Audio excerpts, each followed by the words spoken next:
We had to wait for this session to finish downstairs. This final session is, I've likened it to gardener's question time, but so maybe a digital question time. So that try and keep us on theme. You know, we don't want to go. I don't want to go down the road of asking questions about anything. What do you have for breakfast? What's your views on Brexit or Burko or any of those kinds of topical issues? But let's keep it on the digital twin side of things. My name is Paul Wilkinson. I write a blog about collaboration and technology, mobile solutions and things like that. I tweeted very heavily this morning as well, so some of you might have seen some of those tweets. It's my pleasure to introduce my fellow panellists, and I'm going to ask them briefly to introduce themselves and give a perspective on maybe one key thing that they've liked from the day so far. And then we'll get into some questions. I have a pad next to me with some questions on it. But we can still use Slido. And if Slido runs out, I'll take questions from the floor as well. Okay? So, firstly, far end, Anne Kemp, briefly introduce yourself, please.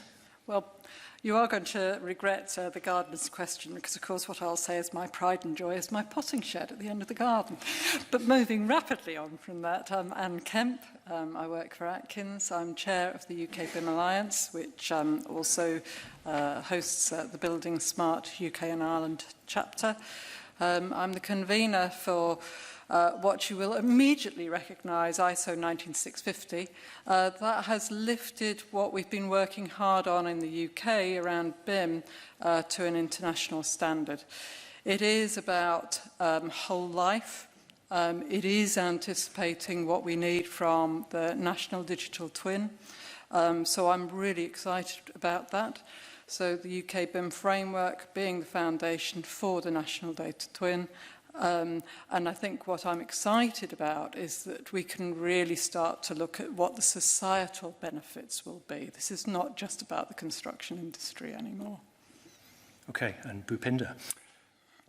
Good afternoon. My name is Bhupinder Singh. I'm the Chief Product Officer for a company called Bentley Systems, which just celebrated its 35th year anniversary and been through our third disruption from starting off as a CAD company to a BIM company, and now advancing BIM to digital twins.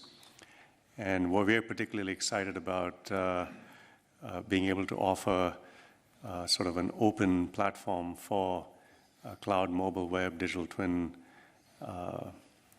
enabled solutions, and the benefits that have been particularly exciting to participate today and hear about all the possibilities with the National Digital Twin, with connected digital twins, with safety, with resilience, and the new kinds of business models that can be enabled. And then also hearing all the inhibitors.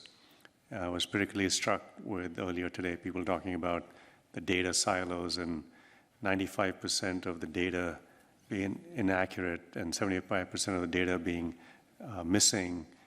And I think how we can, as a company, help with that is something that is really exciting for me. Thank you, Bhupinder.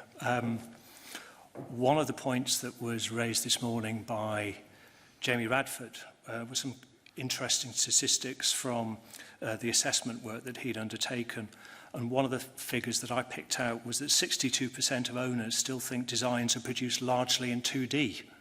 In the context of BIM, you know, are we pushing ahead too quickly with digital twin thinking before some people have even adopted BIM? Anne, in your role as chair of UK BIM Alliance, do you want to take that? So I think it's useful for us to embrace that this is both are joined and are jointly important on the journey.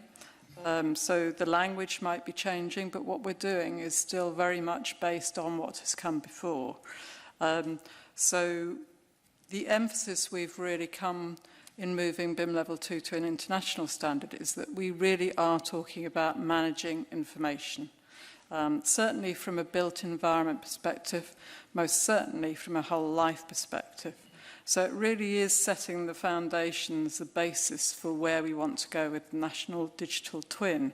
So I think as we inhabit this new language, if you like, of where CDBB is really working, I don't see a conflict, providing we take what has gone before, we honour all of the people who've worked so hard on those standards around BIM, and we take it through into those next steps. So the UK BIM framework is here to stay, it's landed, it's an important part of what we're going to be developing around the information management framework, which will support the National Digital Twin.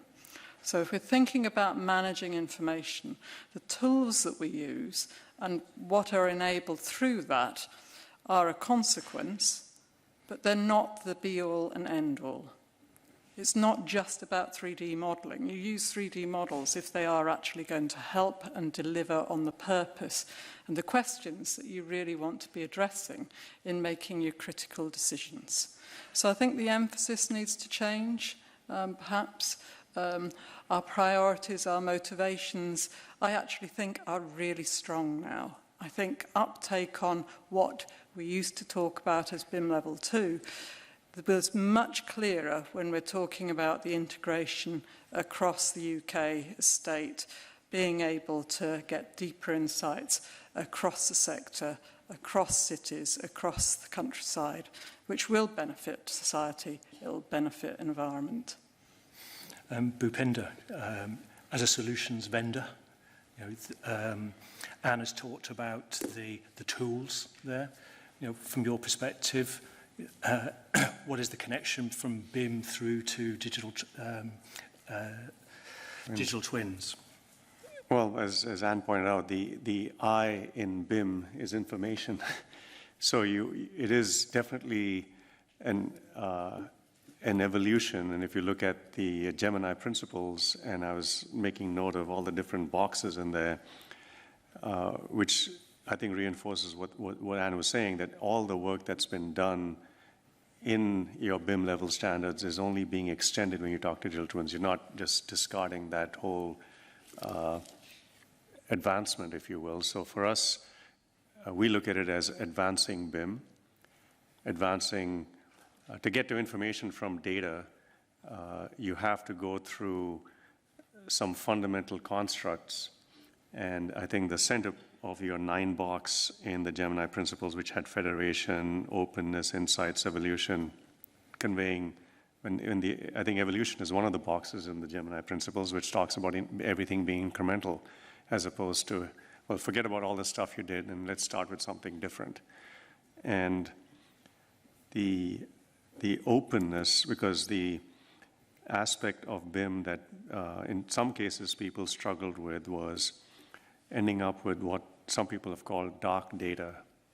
So if you embarked on a BIM journey and you started creating more information, trying to extract value from that became harder, because they were tremendously intelligent applications that were then locking up the data in these formats that were inscrutable. And integrating this information with other sources of data were other challenges that you were grappling with. So maybe, I don't know if those were reasons for impedance as to why certain things didn't happen fast enough, but clearly breaking through those barriers is a fundamental requirement that we see as a software provider. And that openness is sort of the heart of unlocking the value. And so you've got to be open to the applications. You've got to be open to where the data is, because the data is everywhere in systems such as ProjectWise and systems such as BIM 360 and file, SharePoint in databases, being able to federate information from there. And finally, the other point that was made earlier today, which is also very important, is the taxonomy and the schemas, whether that's the ISO standards we're talking about, the IFC standards we're talking about, being practical and being able to support and emit any given standard for any given purpose. And those would be the hallmarks of what we think as a software provider we ought to offer up as enabler on this digital twin journey for the industry. Okay. Opening up the data seems to be a challenge. If you were to make recommendations to the digital transformation,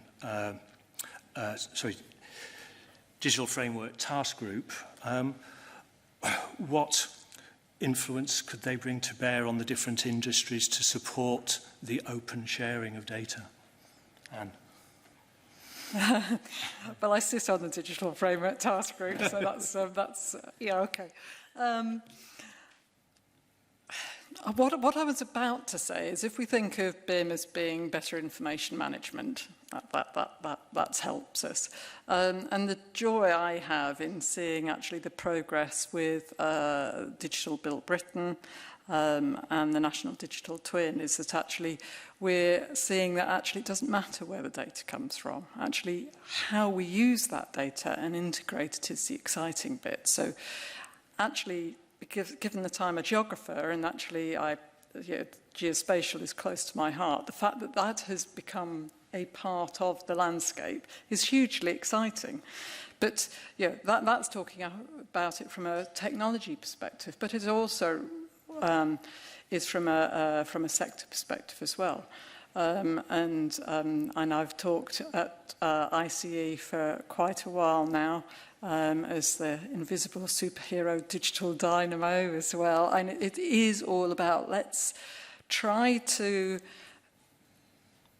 urge people to really be moving to a common language, being less tribal in their approach, which engenders silo behaviours, development of standards which only apply to them. We can really start to say, what is the overall purpose? Why are we doing this as an industry, as professionals? I think it starts to help us to share motivation,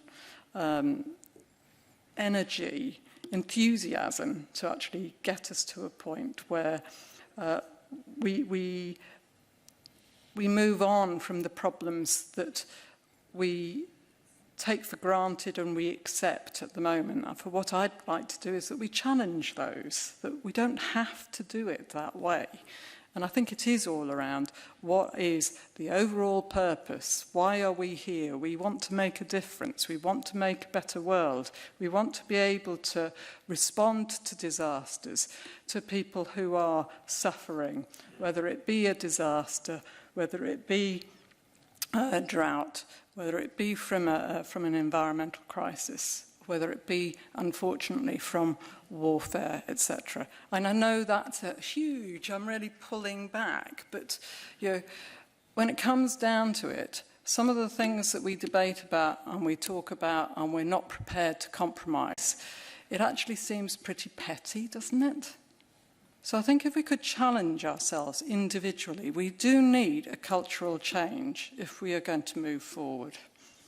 And the change can come from us as individuals. We can influence our organisations and our institutions, but we shouldn't be relying on that organisation and institution all of the time. We need to speak individually. When we're having debates in a workshop, it can often be the person with the loudest voice. Actually, if you work as a team in a meeting, you can listen to each other, you can challenge that person and that loud voice, and hopefully you reach more and more of a consensus. And that is the experience that I'm getting as convener at an international level. It's actually been a really humbling experience. But until we are actually all able to shift and behave in different ways, we will have a problem.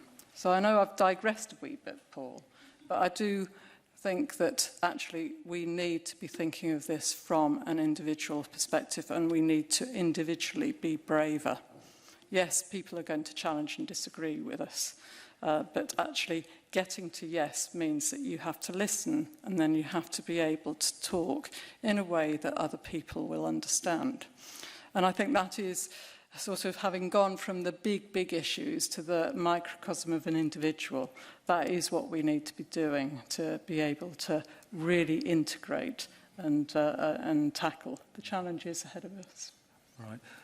I know from talking with the gentleman from Anglian Water who spoke earlier on today, that Anglian Water have had a big focus on behaviours in some of their work with the infrastructure clients group, their guidance on frameworks and so on.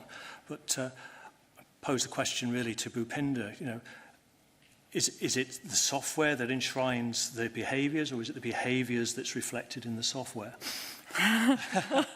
Which came first, the chicken or the egg, right?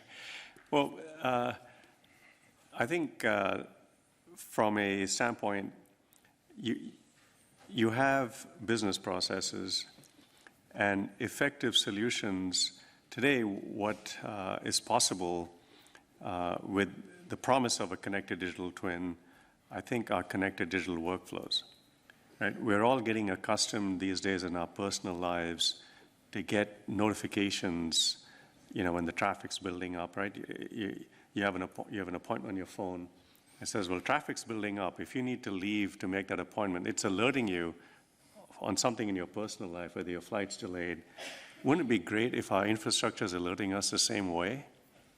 About, hey, I just want to let you know that I'm feeling pretty sick right now. You need to come and fix my beam column connection because I'm feeling a lot of stress, right? No pun intended. But so I think that behavior, back to your question, I think that's kind of stuff that would be possible with digital workflows, with connected digital twins, because somebody mentioned earlier, what's different from BIM to digital twins is this two-way connection. So it's talking to us as much as we're talking to it and providing insights. So what's in the software, what's, the behavior, there's still going to be intelligent human beings that have to interpret and make decisions, but you're going to have dashboards with insights and real-time information. That the other point I'd like to point out, which is also interesting when you talk about the BIM and digital twin, going back to your earlier question, it would irk us to no end for people to think that there was the BIM model, that it would be one BIM model and it's just going to fall over on its side as to who owns it, who owns the data. Whereas mercifully, we've all now are talking about multiple digital twins, right? There will be lots of digital twins that are all connected, from project inception around project digital twins to performance digital twins that you'll be using in your asset management system. So I think that's a great evolution of thought for all of us in the industry, as opposed to where we were thinking about it. So I do think bringing that thinking only helps the BIM thinking. It's not or BIM or digital twins. It's bringing more refined thought to the whole problem that we have. Okay. It'd be useful, I think, for the audience just to have a view of some of the Slido questions that are coming up, if that's possible. One of the ones that I've got in front of me sort of addresses the point that Bhupinder's just made about connecting some of the workflows in the process. So what are your thoughts on the challenges of capturing and assessing current assets rather than just focusing purely on the construction, the design and construction of new assets? Bhupinder? Okay, I'll quickly, and then Anne, feel free to jump in. It's absolutely the case, as I think Mark was mentioning, right? It would take us 200 years if we were just going to focus on the delta of new versus going back and capturing the existing. And being able to effectively capture the as-existed universe in a digital way, there's been some, as a self-confessed technical geek, there's some really magical new sorts of technology today that are from consumer things like your smartphone to drones to point clouds to images. There's such new technology available to go out and capture existing conditions and sensor existing infrastructure that you can then use as a digital canvas and do lots of insights from. So I absolutely believe that we can go after the built environment at the same time that you want to go after your new CapEx projects and build these performance digital twins on infrastructure that's been around. In fact, I think there's little crucible for the West Cambridge campus where they're actually taking a project for CDBB, where they're building a digital twin of an existing the West Campus of the University of Cambridge, to build out a little pilot where people can exercise different sorts of technology and aggregate all this information together. So there's a lot of magic happening in that area where we have some software called context capture that people can use, but it absolutely needs to be able to address the current as-built conditions as well as the greenfield projects. Great. Anne? Yeah, so it's been one of the unfortunate misunderstandings, I think, with the BIM programme, was that it was about just the design and the construct. And I guess, it is interesting reflecting, as I say, on your own perspective and where you're coming from. As a geographer, I have always assumed it was whole life and it was about the existing built environment and then where a new project fits in. But that's where I think we get caught, because we don't know what we don't know. We don't know what the other person doesn't know, or actually what their true understanding is. And I think quite often we start talking assuming that somebody understands totally what's in our own head. I think it's so important that any new project has to be considered within the existing environment, both natural and built. Again, I slightly get uncomfortable that perhaps we neglect the natural, and that when we talk about smart cities, what on earth's happening to the hinterlands and the rural areas? So, I think our ambitions, we do need to start somewhere. We absolutely need to start somewhere. The part 3 of the BIM standards is going forward internationally. I am really excited about it because it is embracing all that we've been talking about today around whole life and the national digital twin, and that it's talking about the existing built environment and how you can set a new project within that, but also how you update as you're operating and maintaining. Hugely important, for instance, for Grenville, hugely important for the recent failure of the reservoir up in Derbyshire, which fortunately didn't end in the disaster that it could have done. There are so many different applications which do require cross-section collaboration and integration. So it's almost we shouldn't be arguing about it. What we need to be talking about is practically, what are the first steps to get there? Let's not be overwhelmed. We do need to start somewhere. And I think the underground assets is a perfect example of that. You can't have a smart city if you don't have a clue what's underground. But that has been talked about and debated for so many years in this institution at Ordnance Survey. We have to start somewhere. So let's not get overwhelmed. Let's get started. Let's roll up our sleeves. Okay. Where would you like to see the National Digital Twin project being in about 5 years' time? Oh, well, having done the job. That's all right, isn't it, Mark? 5 years rather than 30.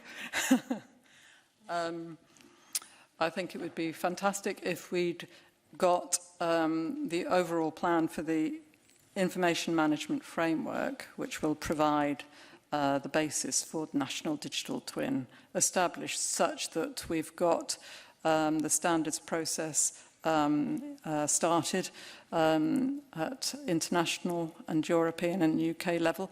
But rather than waiting for those standards to come up, I don't see any reason why we can't be pushing out the guidance and the tools to help prepare everyone for that. So that's where I would like to see that we've actually got a receptive industry who are already familiar with what will be within the standards, are already experimenting, and actually that we're starting to be able to push data out to the public and to citizens as well as the industry itself. I think with a bit of energy and wind behind the sails, we could do that. Bhupinder, in 5 years' time, where would you like to see the industry positioning itself as far as digital twins are concerned? Well, it would be great if like smartphones, you wonder how you live without them, right? I do think that if we had enough use cases of examples in our daily lives where you had instrumented digital twins that you went and you were able to simulate a scenario where, you know, all of us in the next 5 years are going to be faced with disasters, natural disasters, extreme climate events. And to my mind, if in 5 years we are all benefiting as citizens from more safe and resilient infrastructure, I think that would be a world I would like my kids to live in, right? That you know that your city, you demand that of your city, that you could say, listen, a 100-year flood is going to happen far more frequently than 100 years. What are you doing to make sure the city is resilient under those kinds of situations? I think the more we would, as citizens, demand that of our governments, I think that would be a driver to us of being able to live in, you know, safer, more resilient, and more sustainable cities. I think so. 5 years from now, it would be great to be living in that sort of a world, in my opinion. Anne, I was going to say, Anne, you mentioned Grenfell. Yeah. There's an element there, perhaps, of mandating strong information management into our asset delivery and future asset operation. You know, is it a need for a stick, or are there carrots that we could be offering up in this? Yeah, I think it can be a combination. We were talking actually earlier, is that how do you motivate owners and supply chain to integrate if the benefit doesn't belong there? And actually, for the benefit does belong actually at policy level and government level. So actually, the push needs to come from there, or could be coming from there. And I think there's good signs that it will do. I think the regulators are really important. I think that's something that perhaps didn't get recognised early enough in the BIM programme, but I think is being recognised within the National Digital Twin programme. So I think, and I think there is a good level of enthusiasm coming from that. And there's certainly the documentation which has been coming from the Hackett reports and follow on, I think are a good indication of where that could go. Having said which, I would absolutely say that there's the carrot to be had. That combination is seriously important. I think from this perspective of how much we can change, it is interesting, isn't it? As individuals and as citizens, we do actually change quite a lot. I just started to walk the North Downs way with my 17-year-old daughter, and had been booking Airbnb and stuff. And she did turn around and she said, "Mum, how did you do that before the internet?" And I was actually having to scratch my head and remember. But, it's not so long ago that we were sending letters, getting brochures, and using the phone. So, as individuals, we have moved a heck of a lot. And I think we underestimate how much we can change and adapt. So that's where I absolutely feel positive that we will be surprised how far we can get in the next 5 and 10 years. Bhupinder, you wanted to talk about sticks and carrots? Sure. On the carrot side, I'm an optimist that some of the technology will enable, and some of the, not just technology, but also the partnerships between the owners, the technology vendors, and the consulting companies will create new framework for business model innovation. I do think that, and that business model innovation can be subscription models being offered by engineering companies and contracting companies to owners on, leveraging the kind of unique skills that they have for the owner, because they will now have the ability to have these digital twins to rely on, to curate them, to create them, and offer that as a service. And then also, as you see here, sometimes insurance and finance will understand that if they can de-risk projects by mandating that, if you want to de-risk your project and you go down this path. So I do think there'll be a lot of carrots coming from private sector innovation where they can leverage this sort of information transparency and provide that then and reflect that back into a more affordable way to solve the infrastructure deficit. So I do think there are a lot of carrots that can happen. I'm pretty optimistic with the private sector, insurance companies, and new sorts of business models that will also be enabled by this kind of technology innovation, in my opinion. Yeah, I think certainly, facilitating the way that you are able to sell a product to a much wider audience and being able to penetrate new markets is going to be a considerable carrot as we go forward. I know that in the UK we've also looked at new models of procurement which have been designed to encourage greater collaboration. And I'll pick up on Bhupinder's point that on the insurance case, for example, where we've had projects procured on the basis of best whole life value, sharing on an open book basis, how they've arrived at their project costings, how they've arrived at their design, working within a single project bank account, working within one single insurance policy, so the integrated project insurance, dramatically changes how a project team culture works together. When they're not protecting their liabilities, you open up new avenues for collaboration as well. So there can be the incentive for that. And for those that are interested in following up on the IPI model, there is a case study from Dudley Advanced 2 that's been published by Constructing Excellence. I'm conscious that I've just been relying on some of the questions coming through on Slido. Is there anybody in the room that might want to ask a question? Please do. This isn't just the Bhupinder, Ann and Paul show. Let's see if there's anybody here in the audience wants to ask a question. All too shy? There is one. Gentleman in the centre there, please. Hi. Just observation from today is that a lot of experts, a lot of well-versed people in the subject, and going to Anne's point about society and the broader picture, are there enough people who understand what's going on, or all the expertise largely sitting in this room and maybe a few others? It's a great question. I can't remember whether I've actually said it already here, so excuse me if I did, but from my perspective, so convening the international standards and the UK BIM Alliance, I did have an assumption when I was on that table this afternoon that people would know about BIM Level 2 and PAS 1192 and ISO 9650. Now, I know the numbers are not terribly accessible, but I was quite surprised that people didn't know.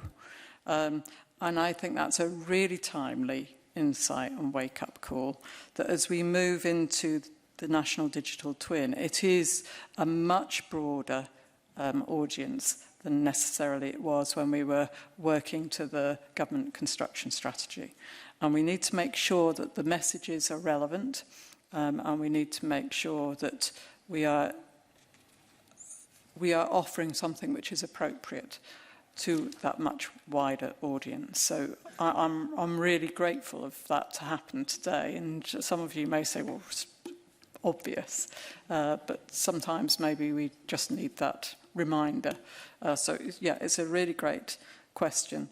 Certainly as the UK BIM Alliance, we know that we have had some success, but we're only reaching a certain proportion. We're not able to reach out to the SME, as many SMEs as we would like to. And absolutely we want to be supporting CDBB in being able to extend to a much, much broader audience. So there's certainly work to be done there. I do think we all have a collective responsibility on educating best practices. Digital academies that can happen through ICE, can happen through various collections of organizations coming together. We, in our own way as a software company, see projects being done around the world, from China to, Europe to North America, and we try to create scenarios where these communities can come together and share best practices through events. So there's a lot of work we can all do together collectively, I think, to increase the awareness of what's possible. And I suppose just to reflect is we also have a strategy group at international and European, which actually moves into UK, for how we develop standards and who we need to extend out to. And we are doing a mapping exercise of that. I have to say it's really daunting because there's thousands of standards and many sectors contributing to that. Somehow we need to get our arms around that, understand it, and really be able to prioritise and work through that. It's not a trivial exercise, as you can imagine. If there's anyone in the room who can help us on that, you will be welcomed with open arms, I can assure you. Okay, are there any more questions from the floor now that we've broken the dam, as it were? Yes, gentleman down the front here. Good afternoon. If you'll permit a contribution more than a question, I think it's helped me today to listen to this conversation as well as some of the earlier contributions. I think a digital twin is a very slippery concept. And I think BIM is bad enough, and you might put that in various different ways. But I think if you're going to try and persuade organisations and chief officers to commit and buy into this sort of thing, you need to let them understand what they get from it. And I think even if you're not a group of companies, you probably have more than one digital twin. So the implication that it's data-driven and you're trying to imagine what depth, how much, how big, what for. I think what's coming out now, which is better, is why and what's the purpose and what's the benefit. Once you start thinking like that, it's the activity and it's the information being used for a purpose. It's not the data. Mm-hmm. And it's important that some of the stuff we've had today doesn't hide that from all the people who need to know about this. Yeah. So in 5 years' time, what would be lovely, for example, would we have the Bermuda situation if we were able to say what the consequence would be of that storm if it was of that nature, and we understood the strength of the buildings and the infrastructure and could say it will all go, would that have had a very different outcome? And Grenfell, again, the problem with this, and maybe this provokes somebody else, do we want to know what we know? So if, for example, someone had been able to say, this is the real risk, would someone have actually wanted to act, or would they rather look the other way? So the benefit of true digital twins might be to force action or to make it possible for those who want to force action. I'm sorry if that's a little bit of a stream of consciousness. No, but, that's great. I'd be interested to know what other people think about it. So a little touch there, I think, on known unknowns. Mm-hmm. Yes. Anne, do you want to react to that? No, I would just say that I would empathise with that, and I think it was useful for you to observe and share that with us. It does, I'm not motivated. I don't know how many people would be motivated about the detail of the standard or about BIM and so forth. It is what will come from that and what difference we can make. And I always get a little bit nervous that sounds a bit airy-fairy and so forth, but at the end of the day, if there isn't a purpose and if we're not driving value and better quality of life, then why are we doing it? I think it does come back to, and I think, we've talked about, well, what is value and monetary value? And talking about, well, it's really hard to put a value to something which doesn't yet exist. I would really like us actually in 5 years' time, coming back to the 5-year, wouldn't it be fantastic if actually we were able to put value to the intangibles, the non-monetary aspects of it, and get government and others to therefore want to invest in that. I do think it's, perhaps I'm being a little bit too emotive here, but I think it is quite tragic that we have to just talk about money in that respect. So actually working on that would be brilliant. It would be good to pick up on your point and say, if you can connect the dots, and I think as Mark and I were talking about this earlier, if you can connect the dots to the benefits to all of us as citizens, right? Our everyday lives, right? A smart city, how is that helping us every day? And see, you're getting the benefits every day because of this, so therefore then we're all able to benefit. So being able to connect the dots from this to that, I think, is an interesting challenge for us, I think, to be able to capture that, for sure. Are there any more questions from the floor? Gentleman down the front.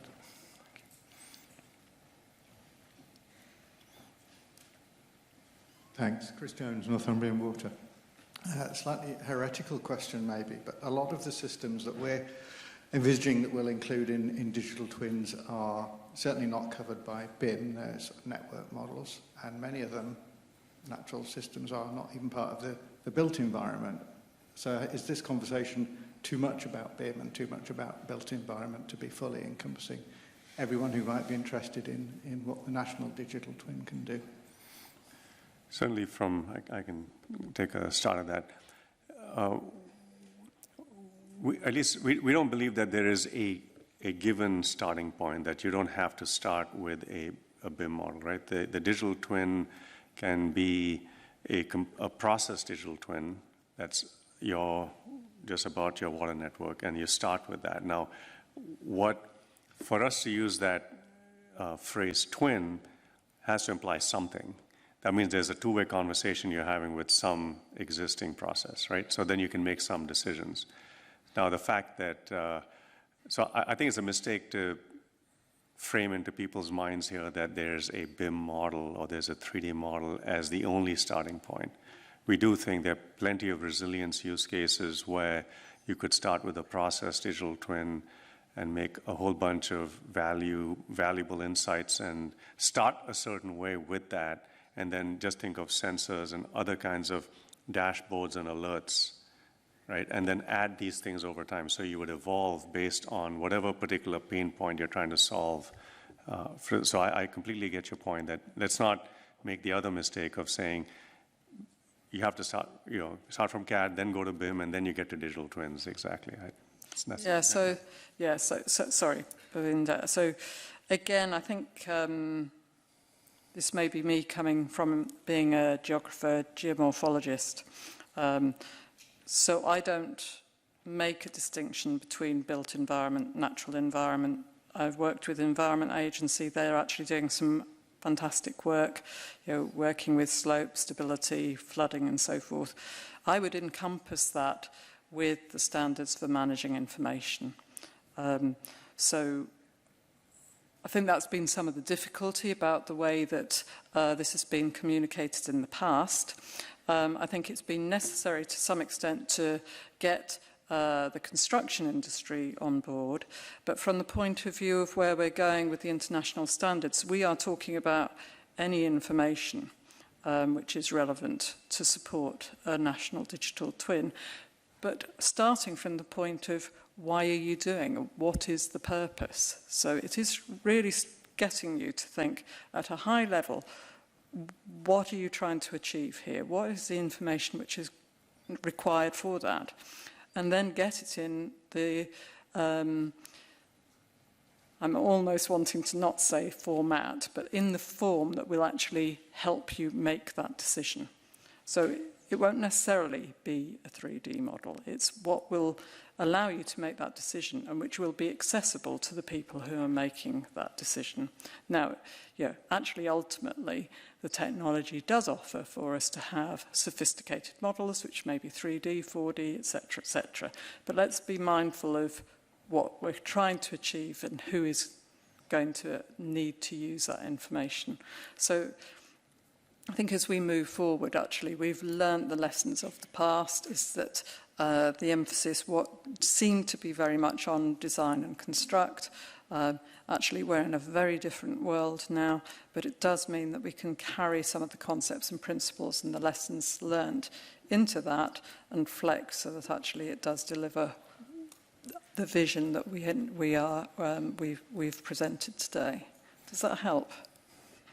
Good. I think one thing I would add to that, Anne mentioned the Environment Agency. As a department, they're one of the foremost government agencies in terms of their use of open data. And I think it's a sort of almost unknown for some people in the sector. The UK is actually a world leader in open data. The government champions open data. We heard from Greater London Authority this morning how important it is there for them to enable new products, new services, new ways of doing business. And you know, the Google Maps example was made this morning. We could also mention Ordnance Survey.